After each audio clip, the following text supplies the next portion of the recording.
Hey, this week's review is on The Legend of Korra. Now, but I also like to mention, Avatar comics. There's been a couple around every once in a while. This is actually Avatar, The Lost Adventures, which is basically deleted scenes for books 1 through 3. It's actually really good stories in there if you want to check that out. But what I wanted to mention was The Promise, Part 1. Now, this book actually takes place directly after the series, the first series. And it actually fills in some gaps and a little bit of a leeway into Korra. This is actually the only one that's out right now. The next one doesn't come out till June, but this is really good, and it just makes me really want to read the next one. If you like Avatar, check it out. Dark Horse. Now, I've been waiting for this for a very long time, and the Avatar series is just an amazing series, and this actually, Legend of Korra, has a lot to live up to in my eyes. And already, after watching the first 2 episodes, I can already say it's living up to it already. Which to me is a lot, it's huge, but the huge part of that is actually because the same creators that made Avatar, Michael and Brian, are making Legend of Korra now. That is really the key. You can never, ever do that. It's like X-Men 2 to X-Men 3, X-Men 3, complete just whoop, crap. Now, I also really like what they did with this. In Avatar, the first series, it's a lot of moving around, they're going through the different kingdoms, but you've already met most of those kingdoms and already seen a lot of people.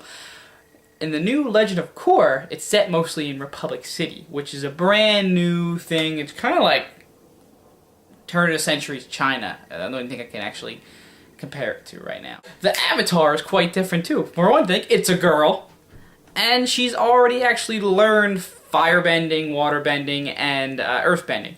Well, she is actually a southern warden tribe, actually. So, waterbending. Natural. But she has yet to master air, and this is where Aang's kids come in. Now, Aang actually, I think, has 3 kids, but only one of them is an airbender. And that airbender is a master now.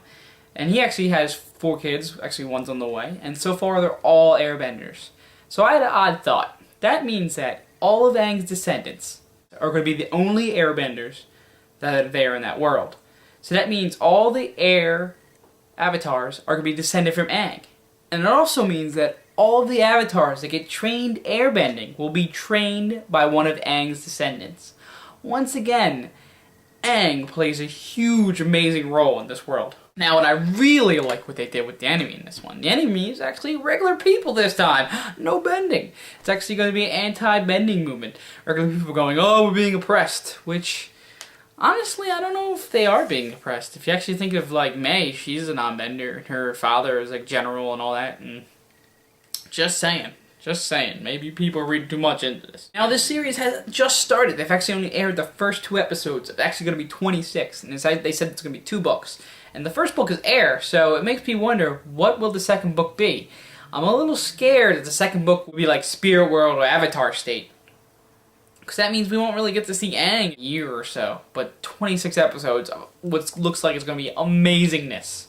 So all in all, if you liked Avatar The Last Airbender, this series, you will really like this. It's made by the same people.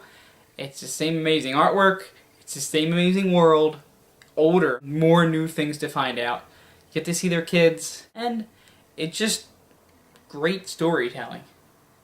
Check it out. Saturdays at 11 o'clock on Nickelodeon. This has been the Hence Review.